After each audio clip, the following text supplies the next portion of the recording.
আজই ডাউনলোড করুন আর এনজয় করুন আপনার পছন্দের শো। বিয়ের সব নিয়ম পালন করতে আমার ভালো লাগছে না দিদি। তুই চাপ নিচ্ছিস কেন বলতো? তোকে পুরোটা খেতে হবে না, আমি খানিকটা এখান থেকে মেরে দেবো।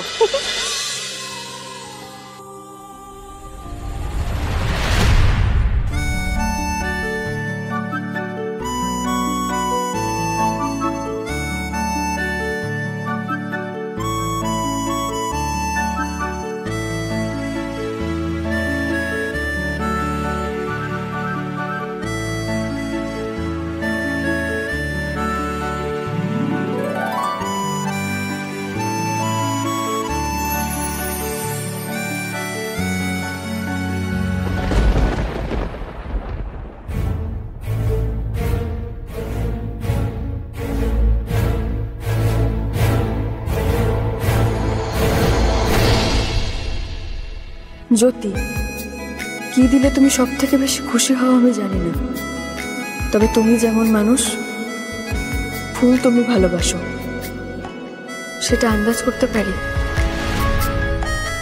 আজ থেকে তোমার আর আমার জীবনে এক সূত্রে গাঁথা হয়ে গেল। জীবনে ভালো মন্দ যাই আসুক, আমি তোমার পাশে সবসময় থাকবো, কথা দিলাম। গতকাল ওই ছেঁড়া তারে তোমার হাতটা পড়লে অনেক বড় অ্যাক্সিডেন্ট হতে পারত, তার জন্য কিছুটা হলেও আমি নিজেকে দায়ী বলে মনে করছি। তোমাকে সরি বলা হয়নি। সরি। থ্যাংক গড এটা জ্বলেনি, জ্বললে জ্যোতি তো কারেন্ট লাগতো।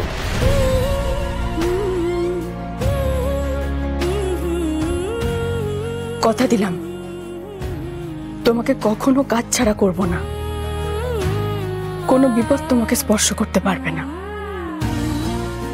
আজ থেকে তোমার সব যন্ত্রণা, ভয়, আশঙ্কা সব আমার হলো জ্যোতি, আর আমার সব সুখ তোমার। ঋষি, মানুষটা মন্দ হলেও আমার প্রতি ভালোবাসাটা তো পিওর। কেন এত অল্প সময়ে এত ভালোবাসলেন আমাকে? কেন? ভগবান, আমি নিজের কাছে যে নিজে ছোট হয়ে যাচ্ছি প্রতি পথে।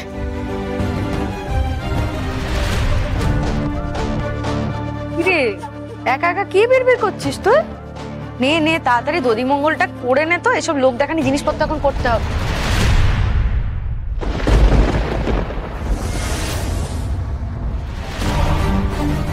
বাবা, সকাল সকাল তোকে গোলাপের তোড়া ফোড়া কে দিল রে? দেখি কে দিল?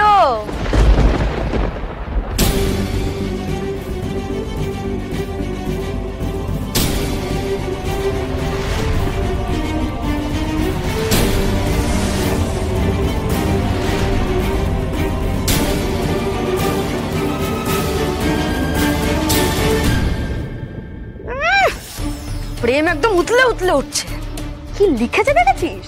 তোর দুঃখ নাকি ওর? যন্ত্রণা যন্ত্রণা দেখাচ্ছে। সব ছেলেকে না কানে করে এক থাপ্পড় মারতে একবারে। দাঁড়া না, এসব চিঠি না আস্তা করে ফেলে দেওয়া উচিত।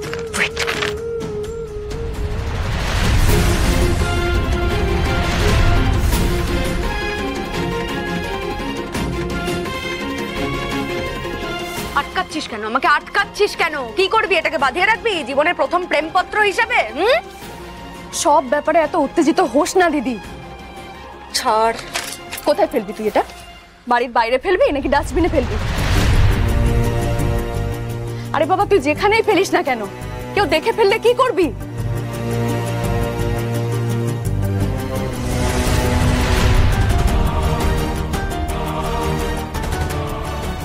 আর এমন কিছু করিস না যাতে ওদের সন্দেহ হয়, প্লিজ।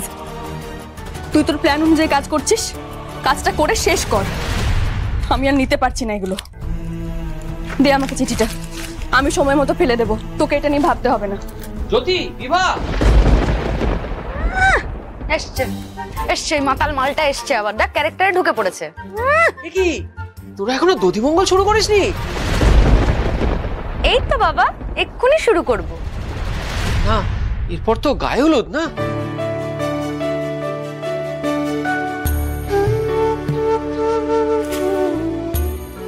বলছি দেখতে দেখতে তো বিয়ের সব আচার অনুষ্ঠান শুরু হয়ে গেছে। এরপর তো বিয়ের সময় এসে যাবে। আমায় কখন বেরোতে হবে সেটা বলো। তুমি বলেছিলে বিয়ের ঠিক আগে জানে আমি এখান থেকে কেটে পড়ি। আমাকে কিন্তু সময়টা বলে দেবে কখন বেরোতে হবে। হ্যাঁ ঠিক আছে, টাকা পয়সা চুকে বুকিয়ে দেবো, তারপর আপনি সময় মতো কেটে পড়বেন। বাট আমি বলার পর আমার ইনস্ট্রাকশন ছাড়া আপনি কোথাও বেরোবেন না বলে দিলাম তিমির বাবু, মনে থাকবে? হ্যাঁ হ্যাঁ ঠিক আছে ঠিক আছে।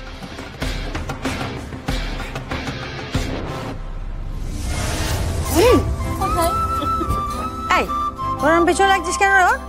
আমার ছেলেটা মর্নিং ওয়াকে গিয়েছিল, তাই না রে? হ্যাঁ হ্যাঁ হ্যাঁ, পরিশ্রম করেছি, এত পরিশ্রম করেছি, খিদে চাগার দিয়ে উঠেছে, ও সবটা খেয়ে নেবে, তাই তো? খাওয়ার একটু না বড় করে হা কর। এনে এবার তোরা খাওয়াতে শুরু করতো, বড় করে হ্যাঁ।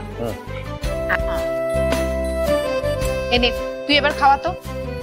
জানিস এই খাওয়াতে দেখে না আমার জ্যোতি আর বিভার জন্য ভীষণ মন কেমন করছে, খুব কষ্ট হচ্ছে।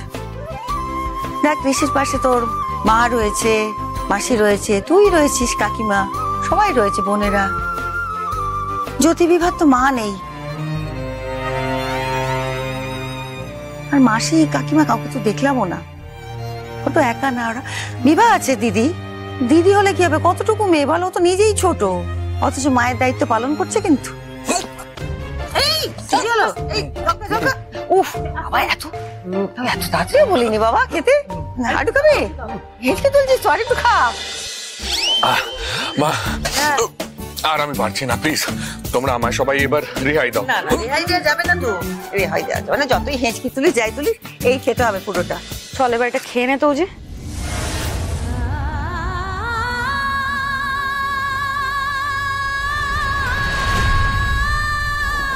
বিয়ের সব নিয়ম পালন করতে আমার ভালো লাগছে না দিদি। চাপ নিচ্ছিস কেন বলতো? তোকে পুরোটা খেতে হবে না, আমি খানিকটা এখান থেকে মেরে দেবো। সব লোক দেখানো জিনিসপত্রগুলো আমাকে একটু করতে হচ্ছে, কি করব?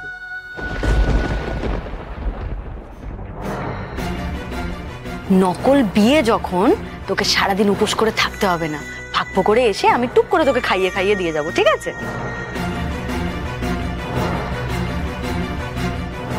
বোন এই নে খেয়ে নে, সারাদিন তো আর কিছু খেতে পারবি না, আবার সেই বিয়ের পর খাবি, খালি পেটে থাকতে হবে, তাড়াতাড়ি খেয়ে নে খেয়ে নে। আসি যাই ঢেউ আলাদা হয়েও, খা জ্যোতি। দুই কিনারে ঝুমে থাকে মন, সারাটা জীবন মিশে যেন এই তো লক্ষ্মী মেয়ে।